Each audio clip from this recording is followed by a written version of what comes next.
എല്ലാവർക്കും നമസ്കാരം. 7th സ്റ്റാൻഡേർഡിലെ 4th യൂണിറ്റായ ഫ്രം ഇൻജസ്റ്റിസ് ടു ജസ്റ്റിസ് എന്ന പാഠഭാഗത്തിൻ്റെ സെക്കൻഡ് പാർട്ടാണ് ഇന്ന് നമ്മളിവിടെ ചർച്ച ചെയ്യാൻ പോകുന്നത്. പേജ് നമ്പർ 60 വരെയുള്ള കാര്യങ്ങൾ ഫസ്റ്റ് പാർട്ടിൽ നമ്മൾ ചർച്ച ചെയ്ത് കഴിഞ്ഞു.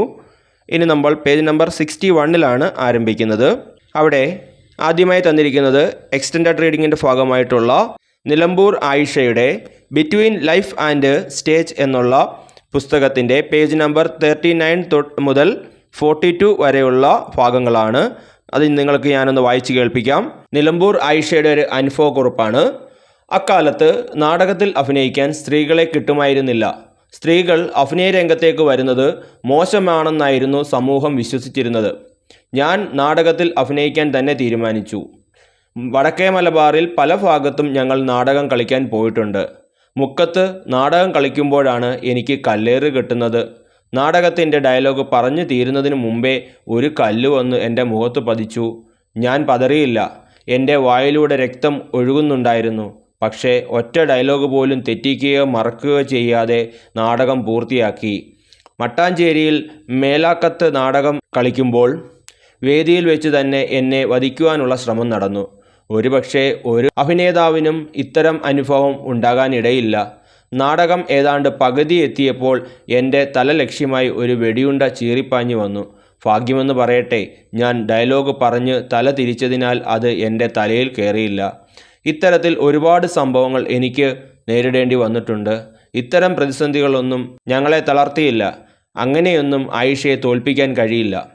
ഇതാണ് നിലമ്പൂർ ആയിഷയുടെ ബിറ്റ്വീൻ ലൈഫ് ആൻഡ് സ്റ്റേജ് എന്നുള്ള ആത്മകഥയിൽ നിന്നും എടുത്തിരിക്കുന്ന ഭാഗം. ഇത് വായിക്കുമ്പോൾ നിങ്ങൾക്ക് എന്താണ് തോന്നുന്നത്, എന്താണ് മനസ്സിലാവുന്നത്? സ്ത്രീകൾ കലാപ്രവർത്തനങ്ങളിൽ ഏർപ്പെടുന്നതിന് വിലക്കപ്പെട്ട ഒരു കാലം നമ്മുടെ സമൂഹത്തിലുണ്ടായിരുന്നു. കലയ്ക്ക് മാത്രമല്ല, സമൂഹത്തിലെ പല മേഖലകളിലും സ്ത്രീകൾക്ക് ഇതുപോലെയുള്ള മാർജിനലൈസേഷൻ നേരിടേണ്ടതായിട്ട് വന്നു. തുല്യ അവസരങ്ങൾ നിഷേധിക്കുന്ന ധാരാളം അനുഭവങ്ങൾ നമ്മുടെ ചരിത്രത്തിൽ നമുക്ക് കാണാൻ കഴിയും. കലാമേഖല, വിദ്യാഭ്യാസ മേഖല, തൊഴിൽ മേഖല, ഗാർഹിക ഇടങ്ങൾ എന്നിവിടങ്ങളിലെല്ലാം സ്ത്രീകൾ ഒരു താഴ്ന്ന വിഭാഗക്കാരാണ് എന്നൊരു തോന്നൽ സമൂഹത്തിൽ നിലനിന്നിരുന്നു. അപ്പോൾ നമ്മുടെ സ്ത്രീകൾ എന്ന് പറയുന്നത്, വിമൻ എന്ന് പറയുന്നത് മാർജിനലൈസേഷൻ ചെയ്യപ്പെട്ട ഒരു വിഭാഗമാണ്. അവർക്ക് പലതരത്തിലുള്ള പ്രശ്നങ്ങൾ അല്ലെങ്കിൽ ഇതുപോലെയുള്ള ഒറ്റപ്പെടലുകൾ, മാറ്റി നിർത്തലുകളൊക്കെ അനുഭവപ്പെടേണ്ടതായിട്ട് വന്നിട്ടുണ്ട്. പല മേഖലകളിൽ നിന്നും അവരെ മാറ്റി നിർത്തപ്പെട്ടിട്ടുണ്ട്. ഇപ്പോൾ സ്ത്രീകളെ മുന്നിലേക്ക് കൊണ്ടുവരുന്നതിന് വേണ്ടിയിട്ട് പലതരത്തിലുള്ള പ്രോഗ്രാമുകളും ഒക്കെ ആസൂത്രണം ചെയ്യപ്പെടാറുണ്ട്. എങ്കിലും ശരിയായ അർത്ഥത്തിൽ സ്ത്രീകളെ മുന്നിലേക്ക് കൊണ്ടുവരാൻ നമുക്ക് ഇതുവരെയും സാധിച്ചിട്ടില്ല. അടുത്തതായി ഒരു എക്സ്റ്റൻഡഡ് റീഡിംഗ് ആണ്. പണ്ഡിത രമാഭായി ആണ്. 19ാം നൂറ്റാണ്ടിൽ സ്ത്രീകളുടെ അവകാശത്തിനും ശാക്തീകരണത്തിനും വേണ്ടി പ്രവർത്തിച്ച ഇന്ത്യയിലെ സാമൂഹിക പരിഷ്കർത്താക്കളിൽ പ്രധാനപ്പെട്ട ഒരു വ്യക്തിയാണ്. വിധവകളുടെ വിദ്യാഭ്യാസത്തിനും ക്ഷേമവും പ്രധാന പ്രവർത്തന മേഖലയായിരുന്നു. ഇന്ത്യയിലെ സ്ത്രീകളുടെ അവസ്ഥയെക്കുറിച്ച് പഠിക്കുകയും പ്രശ്നങ്ങൾ പരിഹരിക്കാൻ വേണ്ട പ്രവർത്തനങ്ങൾക്ക് നേതൃത്വം നൽകുകയും ചെയ്തിട്ടുള്ള ആളാണ് പണ്ഡിത രമാഭായി. അടുത്തതായി പേജ് നമ്പർ 62 ആണ്. അവിടെ ഇതുപോലെ തന്നെ 2 സ്ത്രീകളുടെ കാര്യങ്ങൾ കൂടെ പറയുന്നുണ്ട്. അതിൽ ആദ്യത്തേത് ഡോക്ടർ പൂനൻ ലോക്കോസ് ആണ്. ഇന്ത്യയിലുള്ള സർവകലാശാലകളിലൊന്നും നമ്മുടെ സ്ത്രീകൾക്ക് MBBSന് ഡോക്ടർ ആവുന്നതിന് വേണ്ടിയിട്ടുള്ള പ്രവേശനം നൽകാറില്ലായിരുന്നു. ആ സമയത്ത് ലണ്ടൻ യൂണിവേഴ്സിറ്റിയിൽ നിന്നും ഈ ബിരുദം കരസ്ഥമാക്കി കേരളത്തിലെ നമ്മുടെ വൈദ്യശാസ്ത്ര മേഖലയിൽ പ്രവർത്തിച്ച ആദ്യ വനിതയാണ്. വൈദ്യശാസ്ത്ര ബിരുദം നേടുന്ന ആദ്യത്തെ വനിതയാണ്. അതായത് ഡോക്ടർ ആകുന്ന ആദ്യത്തെ വനിതയാണ്. തിരുവിതാംകൂർ ലെജിസ്ലേറ്റീവ് കൗൺസിലിലെ ആദ്യ വനിതാ പ്രതിനിധി കൂടിയായിരുന്നു ഡോക്ടർ പൂനൻ ലോക്കോസ് എന്ന് പറയുന്ന വ്യക്തി. അടുത്തത് E.K. ജാനകി അമ്മാളാണ്.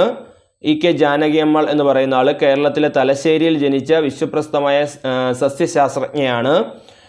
കോയമ്പത്തൂരിലെ കരിമ്പ് ഗവേഷണ കേന്ദ്രത്തിലെ അത്യുൽപാദന ശേഷിയുള്ള സങ്കര ഇനം കരിമ്പ് വികസിപ്പിച്ചു.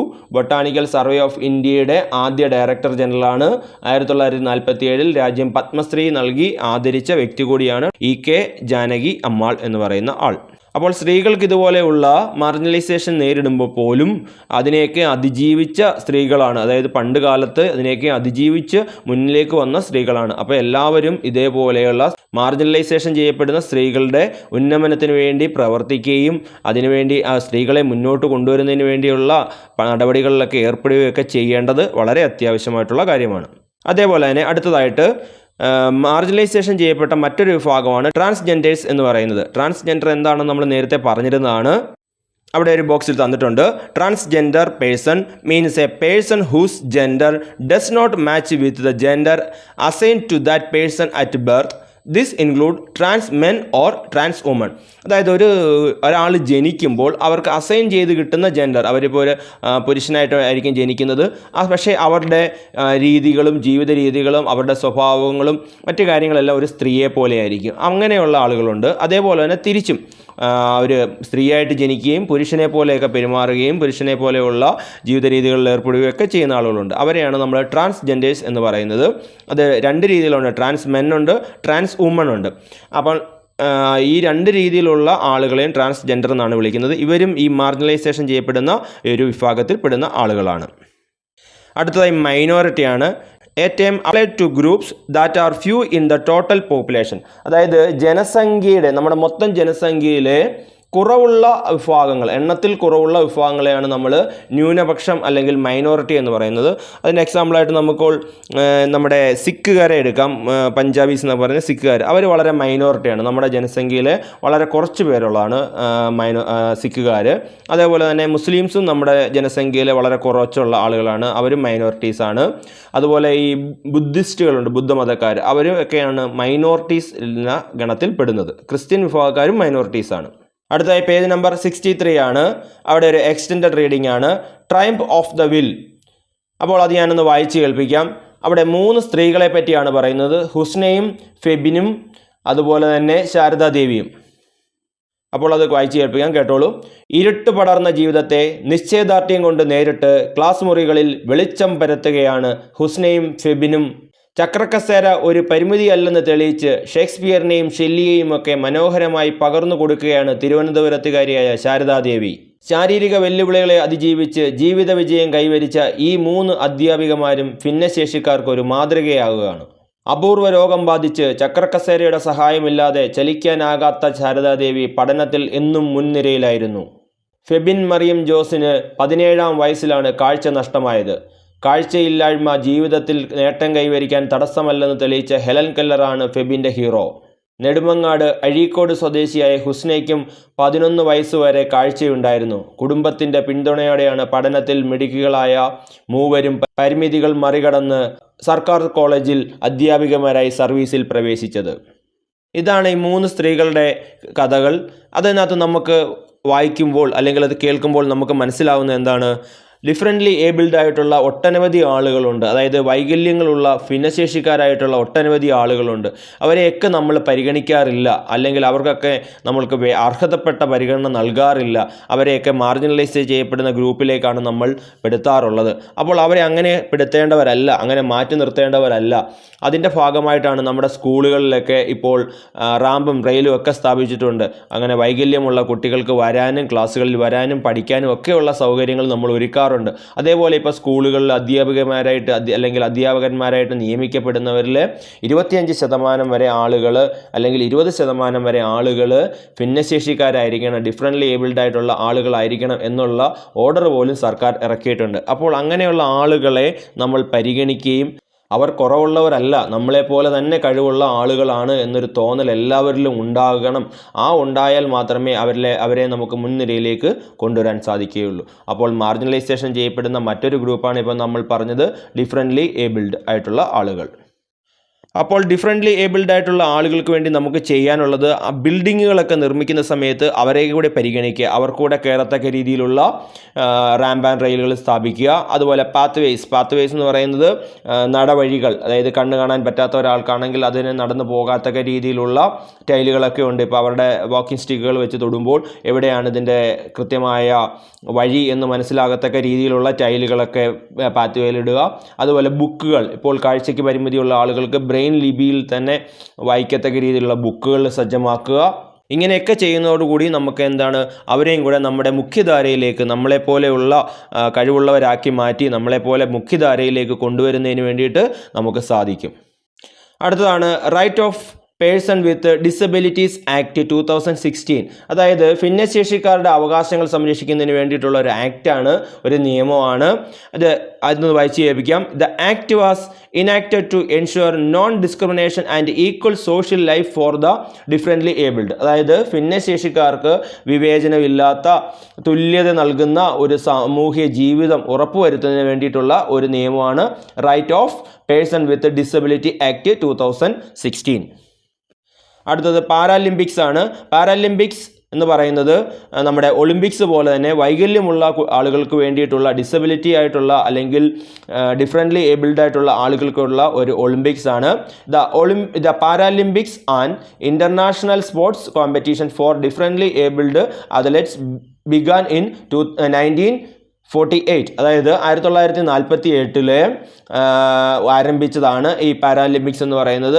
അപ്പം ഡിഫറൻ്റ്ലി ഏബിൾഡ് ആയിട്ടുള്ള ആളുകൾക്ക് നമ്മുടെ സാധാരണ ആളുകൾ മത്സരിക്കുന്നത് പോലെ തന്നെ അല്ലെങ്കിൽ അവരോടൊപ്പം മത്സരിക്കാൻ ബുദ്ധിമുട്ടാണ്. അങ്ങനെ മത്സരിച്ചാൽ അവരത് ജയിക്കണമെന്നില്ല.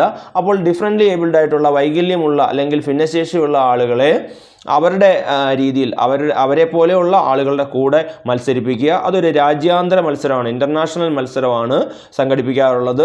നമ്മുടെ ഒളിമ്പിക്സ് നടക്കുന്ന വേദികളിൽ തന്നെയാണ് ഈ പാരാലിമ്പിക്സും നടത്താറുള്ളത്. ഇപ്പോൾ നമ്മുടെ ഒളിമ്പിക്സ് കഴിഞ്ഞിട്ടുണ്ട്. അപ്പോൾ ആ വേദിയിൽ തന്നെ എന്ത് നടക്കും? പാരാലിമ്പിക്സും നടക്കാറുണ്ട്. അടുത്തതാണ് constitution to prevent discrimination.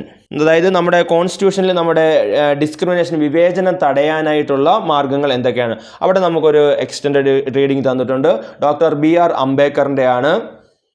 The architect of the Constitution of India, he worked hard for the socio-political uplift of Dalits. He presented the problems of marginalized communities in India through his writings and stood for their legal protection. എന്ന് പറഞ്ഞാൽ നമ്മുടെ ഭരണഘടനാ ശില്പിയായിട്ടുള്ള നമ്മുടെ doctor Ambedkar ഈ പറഞ്ഞ ദളിതരുടെ സാമൂഹ്യ രാഷ്ട്രീയ ഉന്നമനത്തിന് വേണ്ടിയിട്ടൊക്കെ വാദിച്ച ആളാണ്. അവരുടെ ഇന്ത്യയിലെ മാർജിനലൈസേഷൻ ചെയ്യപ്പെട്ടിട്ടുള്ള ഇതുപോലെയുള്ള ആളുകൾക്ക് വേണ്ടിയിട്ട് തൻ്റെ റൈറ്റിങ്സുകൾ എഴുതുകയും രചനകൾ എഴുതുകയും നടത്തുകയും അവർക്ക് വേണ്ടിയിട്ടുള്ള ചർച്ചകളിൽ പങ്കെടുക്കുകയൊക്കെ ചെയ്തിട്ടുള്ള വ്യക്തിയാണ് നമ്മുടെ ഡോക്ടർ BR അംബേദ്കർ. അപ്പോൾ അതിനകത്ത് നമുക്ക് പറഞ്ഞിരിക്കുന്നത് the constitution of India guarantee equally to all citizens. Article 14. അതായത് ആർട്ടിക്കിൾ 14 പ്രകാരം, നമ്മുടെ കോൺസ്റ്റിറ്റ്യൂഷനിലെ ആർട്ടിക്കിൾ 14 പ്രകാരം കോൺസ്റ്റിറ്റ്യൂഷനിൽ പറഞ്ഞിരിക്കുന്നത്, കോൺസ്റ്റിറ്റ്യൂഷൻ ഗ്യാരണ്ടി നൽകിയിരിക്കുകയാണ് ഇക്വാലിറ്റി ടു ഓൾ സിറ്റിസൺ. അതായത് എല്ലാ പൗരന്മാർക്കും തുല്യതയാണ്, നമ്മുടെ നാട്ടിലുള്ള മുഴുവൻ പൗരന്മാർക്കും തുല്യമായ അവകാശങ്ങളാണ് നമ്മുടെ കോൺസ്റ്റിറ്റ്യൂഷൻ ഗ്യാരണ്ടി ചെയ്തിരിക്കുന്നത്. അത് ആർട്ടിക്കിൾ 14 ആണ്. അപ്പോൾ ആർട്ടിക്കിൾ 14 എന്താണ് എന്ന് നമ്മൾ കൃത്യമായിട്ട് മനസ്സിലാക്കണം. The Constitution of India guarantees equality to all citizens. Article 14. അതേപോലെ തന്നെ ആർട്ടിക്കിൾ 15 ആണ് അടുത്തത് പറയാൻ പോകുന്നത്. The Constitution stipulates that there shall be no discrimination on ground of religion, race, caste, sex and the place of birth. Article 15. അതായത് article 15 പറഞ്ഞിരിക്കുന്നത് ഒരാളിനെ അവരുടെ റിലീജിയൻ നോക്കിയിട്ട്, മതം നോക്കിയിട്ട്, റേസ് എന്ന് വെച്ചാൽ വംശം നോക്കിയിട്ട്, അതേപോലെ കാസ്റ്റ് ജാതി നോക്കി, സെക്സ് അവരുടെ ലിംഗം നോക്കിയിട്ട്, അതേപോലെ പ്ലേസ് ഓഫ് ബർത്ത് അവർ ജനിച്ച സ്ഥലം നോക്കിയിട്ട് യാതൊരു രീതിയിലുള്ള വിവേചനവും പാടില്ല എന്നാണ് ആർട്ടിക്കിൾ 15 പറഞ്ഞിരിക്കുന്നത്. അപ്പോൾ ആർട്ടിക്കിൾ 15 നമ്മൾ പഠിക്കണം. The constitution stipulates that there shall be no discrimination on ground of religion, race, caste, sex and place of birth. അപ്പോൾ ആർട്ടിക്കിൾ 14 15 നമ്മൾ കൃത്യമായി മനസ്സിലാക്കിയിരിക്കണം അതിലെന്താണ് പറഞ്ഞിരിക്കുന്നതെന്ന്. അപ്പോൾ നമുക്കവിടെ ഒരു ചോദ്യം തന്നിരിക്കുന്നു. Why did our constitution completely prohibit discrimination? എന്തുകൊണ്ടാണ് നമ്മുടെ കോൺസ്റ്റിറ്റ്യൂഷൻ കംപ്ലീറ്റ് ആയിട്ട് ഈ ഡിസ്ക്രിമിനേഷനെ അല്ലെങ്കിൽ വിവേചനത്തിനെ പ്രൊഹിബിറ്റ് ചെയ്യാനുള്ള കാരണം, അതെന്തിനാണ് അങ്ങനെ ചെയ്തിരിക്കുന്നത് എന്നാണ് നമ്മുടെ ചോദ്യം. അവിടെ നമുക്ക് 2-3 പോയിന്റുകൾ തന്നിട്ടുണ്ട്. ഒന്നാമത്തേത്, ഡിസ്ക്രിമിനേഷൻ ഹിൻഡേഴ്സ് സോഷ്യൽ പ്രോഗ്രസ്. അതായത് നമ്മുടെ ഡിസ്ക്രിമിനേഷൻ എന്ന് പറയുന്നത്, വിവേചനം എന്ന് പറയുന്നത് നമ്മുടെ സാമൂഹ്യ പുരോഗതിയെ തടസ്സപ്പെടുത്തുന്നു. അപ്പോൾ ഡിസ്ക്രിമിനേഷൻ ഹിൻഡേഴ്സ് സോഷ്യൽ പ്രോഗ്രസ്. രണ്ടാമത്തേത്, ക്രിയേറ്റ്സ് എക്കണോമിക് ഇൻഇക്വാലിറ്റി. അതായത് സാമ്പത്തികപരമായിട്ടുള്ള ഒരു ഇൻഇക്വാലിറ്റി, അസമത്വം നമ്മളിൽ ഉണ്ടാക്കുന്നതിന് ഈ ഡിസ്ക്രിമിനേഷൻ കാരണമാകും. അടുത്തതായിട്ട് ഡിനൈസ് സേഫ് ഫിസിക്കൽ എൻവയോൺമെൻറ്റ്, സുരക്ഷിതമായിട്ടുള്ള ഭൗതികമായിട്ടുള്ള സാഹചര്യം നമ്മൾക്ക് ഒരുക്കുക. ഭൗതിക സാഹചര്യങ്ങൾ എന്ന് പറഞ്ഞാൽ നമ്മുടെ ജോലി ചെയ്യുന്നിടത്തും നമ്മൾ യാത്ര ചെയ്യുന്നിടത്തും ഒക്കെ നമുക്ക് എല്ലാവർക്കും സുരക്ഷിതമായി സഞ്ചരിക്കാനും ജോലി ചെയ്യാനും ഒക്കെ ഉള്ള ഒരു സാഹചര്യം കിട്ടുക. അതിനെ ഡിനേ ചെയ്യും എന്ത്? ഈ ഡിസ്ക്രിമിനേഷൻ ഉണ്ടെങ്കിൽ. അപ്പോൾ 3 കാര്യങ്ങളാണ് അവിടെ പറഞ്ഞിരിക്കുന്നത്. ഡിസ്ക്രിമിനേഷൻ പ്രൊഹിബിറ്റ് ചെയ്തതിൻ്റെ കാരണം അല്ലെങ്കിൽ ഡിസ്ക്രിമിനേഷൻ കംപ്ലീറ്റ് ആയിട്ട് നിരോധിക്കപ്പെട്ടിരിക്കുന്നതിൻ്റെ കാരണം എന്താണ്? Discrimination hinders social progress, creates economic inequality, denies safe physical environment. ഇനി ഒരു 3 പോയിൻ്റ് കൂടെ നമുക്ക് എഴുതേണ്ടതായിട്ടുണ്ട്. അപ്പോൾ അതിൽ ഒന്നാമത്തെ പോയിൻ്റായിട്ട് ഞാൻ പറയാൻ ഉദ്ദേശിക്കുന്നത് to promoting unity and integrity. അതായത് നമ്മുടെ രാജ്യത്തിൻ്റെ യൂണിറ്റിയും ഇൻറ്റഗ്രിറ്റിയും ഐക്യതയൊക്കെ ഊട്ടിയുറപ്പിക്കുന്നതിന് അല്ലെങ്കിൽ മുന്നോട്ട് കൊണ്ടുവരുന്നതിന് വേണ്ടിയിട്ട് നമ്മൾക്ക് ഈ ഡിസ്ക്രിമിനേഷൻ എന്ത് ചെയ്യണം? പൂർണ്ണമായിട്ടും തടസ്സപ്പെടണം അല്ലെങ്കിൽ തടയണം. ഡിസ്ക്രിമിനേഷൻ നിലനിൽക്കുന്നെങ്കിൽ നമ്മുടെ യൂണിറ്റി ഉണ്ടാവത്തില്ല. അപ്പോൾ അതാണ് ഞാൻ പറയാൻ പോകുന്ന ആദ്യത്തെ point, to promoting unity and integrity. അടുത്തത് to achieve secular and socialist goals. അതായത് സെക്കുലറും സോഷ്യലിസ്റ്റുമാണ് നമ്മുടെ രാജ്യം. ആ സെക്കുലറും സോഷ്യലിസമായിട്ടുള്ള ഗോളുകൾ നമുക്ക് അച്ചീവ് ചെയ്യുന്നതിന്, നമുക്ക് നേടിയെടുക്കുന്നതിന് വേണ്ടിയിട്ട് നമുക്ക് ഡിസ്ക്രിമിനേഷൻ നിലനിന്നാൽ നമുക്ക് പറ്റില്ല. അപ്പോൾ അത് നേടിയെടുക്കാനായിട്ട് നമുക്കത് തടയേണ്ടതായിട്ടുണ്ട്.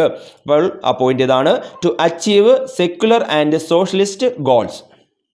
അടുത്തതായി എൻഷുറിങ് ഫണ്ടമെൻ്റൽ റൈറ്റ്സ്. അതായത് നമ്മുടെ ഭരണഘടന ഉറപ്പ് നൽകുന്ന ഫണ്ടമെൻ്റൽ റൈറ്റ്സ് ഉണ്ട്. അത് ഉറപ്പാക്കുന്നതിന് വേണ്ടിയിട്ട് നമുക്ക് ഈ ഡിസ്ക്രിമിനേഷൻ എന്ത് ചെയ്യണം? ഇല്ലാതാക്കണം. അപ്പോൾ നമ്മൾ 3 പോയിന്റുകൾ എക്സ്ട്രാ എഴുതിയിട്ടുള്ളത്, to promoting unity and integrity, to achieve secular and socialist goals, ensuring fundamental rights. അപ്പോൾ നമുക്ക് അടുത്ത ചോദ്യത്തിലേക്ക് വരാം. Find out which laws and articles exist in India against caste discrimination, expand the list. എന്ന് പറഞ്ഞാൽ നമ്മുടെ നാട്ടിൽ നിലനിൽക്കുന്ന ജാതി വിവേചനങ്ങൾക്കെതിരെയും നിയമങ്ങളും അനുച്ഛേദങ്ങളും ഒക്കെ ഏതൊക്കെയാണെന്ന് കണ്ടെത്തി അതൊന്ന് ലിസ്റ്റ് ചെയ്യാനാണ് പറഞ്ഞിരിക്കുന്നത്. അവിടെ ഒരു പോയിന്റ് തന്നിട്ടുണ്ട്, article 14 and 15 of the constitution. അതായത് കോൺസ്റ്റിറ്റ്യൂഷനിലെ 14-ാമത്തെയും 15-ാമത്തെയും ആർട്ടിക്കിള് നമ്മുടെ ഡിസ്ക്രിമിനേഷൻ എതിരായിട്ടുള്ളതാണ്. അത് നമ്മൾ മുമ്പ് പഠിച്ചതാണ്, ഞാൻ ഇച്ചിരി മുമ്പ് പറഞ്ഞതാണ്. ആർട്ടിക്കിൾ 14 എന്താണെന്ന് നമ്മൾ പറഞ്ഞായിരുന്നു, ആർട്ടിക്കിൾ 15 എന്താണെന്ന് പറഞ്ഞു. അപ്പോൾ അതിൽ നിന്ന് നമുക്ക് ഒന്നാമത്തെ പോയിന്റിലേക്ക് വരാം, article 14 and 15 of the constitution.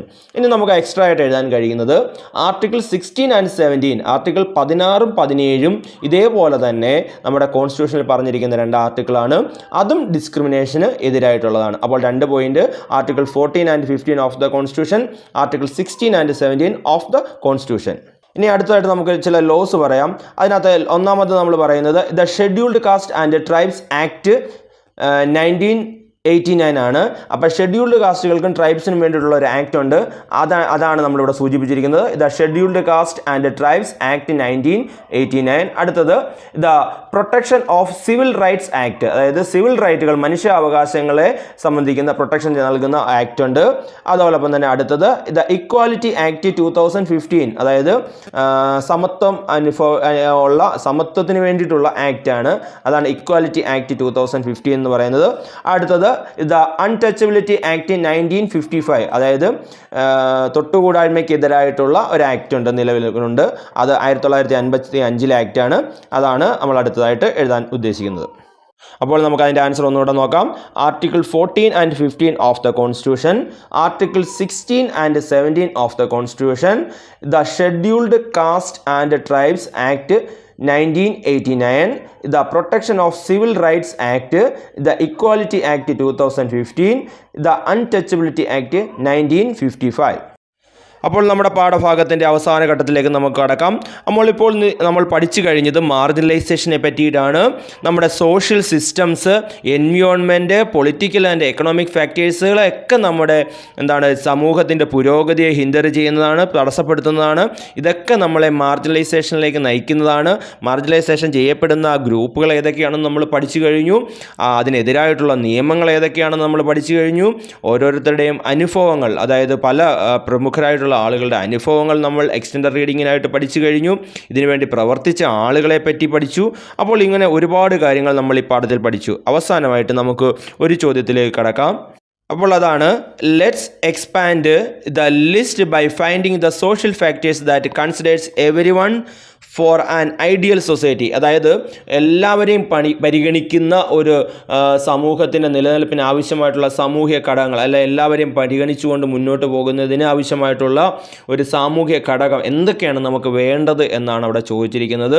അവിടെ 4 പോയിന്റുകളാണ് തന്നിരിക്കുന്നത്. അതിലൊന്നാമത്തെ മോർ പോളിസീസ് ഫോർ ഇക്വാലിറ്റി, അതായത് നമ്മുടെ ഇക്വാലിറ്റിക്ക് വേണ്ടി കൂടുതൽ പോളിസീസുകളൊക്കെ ആവിഷ്കരിക്കുക, കൂടുതൽ നയങ്ങളൊക്കെ കൊണ്ടുവരിക. അതുപോലെ more laws to prevent discrimination, അതായത് ഡിസ്ക്രിമിനേഷൻ തടയാനായിട്ട് നമ്മൾ കൂടുതൽ നിയമങ്ങൾ കൊണ്ടുവരിക. അടുത്തതായിട്ട് access to quality education for all, അതായത് എല്ലാവർക്കും നല്ല ക്വാളിറ്റി എഡ്യൂക്കേഷൻ, മികച്ച വിദ്യാഭ്യാസം നൽകുക. അടുത്തത് measures to ensure equality in all sectors of employment, ഈ നമ്മളെ ജോലി ചെയ്യപ്പെടുന്ന മേഖലകൾ എല്ലാവർക്കും തുല്യത ഉറപ്പുവരുത്തുന്നതിന് വേണ്ടിയുള്ള നടപടികൾ എടുക്കുക. അപ്പോൾ 4 പോയിന്റ് ഒന്നും കൂടെ പറയാം. More policies for equality, more laws to prevent discrimination, access to quality education for all, measures to ensure quality in all sectors of employment. അപ്പോൾ 2 പോയിന്റുകൂടെ നമുക്ക് എക്സ്ട്രാ ചേർക്കാം. Promoting critical thinking and social awareness, അതായത് critical തിങ്കിങ്ങുകളും, അതായത് critical എന്ന് പറഞ്ഞാൽ അറിയാലോ, വിമർശനാത്മകമായിട്ടുള്ള ചിന്തകളും social അവയർനെസ്സുകളും ഒക്കെ പ്രൊമോട്ട് ചെയ്യുക, മുന്നോട്ട് കൊണ്ടുവരിക. Protecting and promoting fundamental rights, അതായത് നമ്മുടെ മൗലിക അവകാശങ്ങൾ, ഫണ്ടമെൻ്റൽ റൈറ്റ്സിനെ നമ്മൾ പ്രൊട്ടക്റ്റ് ചെയ്യുകയും പ്രൊമോട്ട് ചെയ്യുകയും ചെയ്യുക. അപ്പോൾ ഇതൊക്കെയാണ് നമ്മുടെ മികച്ച രീതിയിലുള്ള സാമൂഹ്യ ഘടനയിലേക്ക് വരുന്നതിന് വേണ്ടി, നമ്മുടെ രാജ്യത്തിനെ അങ്ങനെ ഉയർച്ചയിലേക്ക് കൊണ്ടുവരുന്നതിന് വേണ്ടി നമുക്ക് ചെയ്യാൻ കഴിയുന്ന ചില കാര്യങ്ങൾ. അപ്പോൾ നമ്മുടെ പാഠഭാഗത്തിൻ്റെ ലാസ്റ്റിലേക്ക് കടക്കാം. നമുക്ക് നമ്മുടെ ജനാധിപത്യ പ്രക്രിയ, നമ്മുടെ ഡെമോക്രസിയിൽ നമ്മൾ എല്ലാവരുടെയും പങ്കാളിത്തം ഉറപ്പാക്കണം. അത് സ്ത്രീകളുടെ ആണെങ്കിലും അതേപോലെ തന്നെ മറ്റ് ഡിസബിലിറ്റി ഉള്ള ആളുകളുടെ ആണെങ്കിൽ എല്ലാവരുടെയും പങ്കാളിത്തം നമ്മൾ ഉറപ്പാക്കണം. അങ്ങനെ ഉറപ്പുവരുത്തിയാൽ മാത്രമേ നമുക്ക് എന്താണ് ഈ മാർജിനലൈസേഷൻ നമുക്ക് മാറ്റാൻ കഴിയുള്ളൂ. അപ്പോൾ സ്ത്രീകൾ, അതുപോലെ ദളിറ്റ്സ്, അതുപോലെ ട്രൈബൽസ്, ട്രാൻസ്ജെൻഡേഴ്സ്, ഡിഫറൻ്റ്ലി ഏബിൾഡ് ആയിട്ടുള്ള ആളുകൾ, ഇവരെല്ലാം നമ്മുടെ ഡെമോക്രസിയിലേക്ക് നമ്മൾ കൊണ്ടുവരണം, ജനാധിപത്യ പ്രക്രിയയിലേക്ക് നമ്മൾ കൊണ്ടുവരേണ്ടതായിട്ടുണ്ട്. അപ്പോൾ അങ്ങനെ കൊണ്ടുവന്ന് ഇങ്ങനെ മാർജിനലൈസേഷൻ ചെയ്യപ്പെട്ട ആളുകളെല്ലാം മുൻനിരയിലേക്ക് കൊണ്ടുവരുന്നതിന് വേണ്ടി നമ്മൾ പരിശ്രമിക്കണം. നിങ്ങളുടെ പരിശ്രമങ്ങളും അതിനുവേണ്ടിയായിരിക്കണം. അപ്പോൾ അതാണ് നമ്മുടെ ഈ പാഠത്തിലേക്ക് നമ്മൾക്ക് തരുന്ന ഒരു സന്ദേശം. ആ സന്ദേശം നമ്മൾ ഉൾക്കൊണ്ടുകൊണ്ട് ഇവരൊന്നും മാറ്റി നിർത്തപ്പെടേണ്ടവരല്ല, ഇവരെല്ലാം നമ്മളെപ്പോലെ തന്നെ മുൻനിരയിലേക്ക് വരേണ്ടവരാണ് എന്നുള്ളൊരു ധാരണ കൂടി നമ്മൾ ഉൾക്കൊള്ളണം. അങ്ങനെ ഉൾക്കൊണ്ടുകൊണ്ട് നമ്മുടെ ഈ പാഠം നമ്മൾ അവസാനിപ്പിക്കുകയാണ്. അപ്പോൾ നമ്മൾ പാർട്ട് 1ലും പാർട്ട് 2ലുമായിട്ട് ഈ പാഠം മുഴുവൻ പറഞ്ഞു തീർത്തിരിക്കുകയാണ്. അതിനകത്ത് പ്രധാനപ്പെട്ട ചോദ്യങ്ങളും പുസ്തകത്തിൽ എഴുതേണ്ടതായിട്ടുള്ള കാര്യങ്ങളും എല്ലാം നമ്മൾ പറഞ്ഞു കഴിഞ്ഞു. ഈ കാര്യങ്ങളിലൊക്കെ നിങ്ങൾക്ക് എന്തെങ്കിലും സംശയങ്ങളോ മറ്റു കാര്യങ്ങളോ ഉണ്ടെങ്കിൽ നിങ്ങൾക്ക് കമൻ്റായിട്ട് രേഖപ്പെടുത്താം. അതോടൊപ്പം തന്നെ ഇതിനെപ്പറ്റിയുള്ള, ഈ ക്ലാസ്സിനെ പറ്റിയുള്ള അഭിപ്രായങ്ങളും നിങ്ങൾക്ക് രേഖപ്പെടുത്താം. നിങ്ങളുടെ എല്ലാവിധ സഹകരണത്തിനും നന്ദി അറിയിച്ചുകൊള്ളുന്നു. നന്ദി, നമസ്കാരം.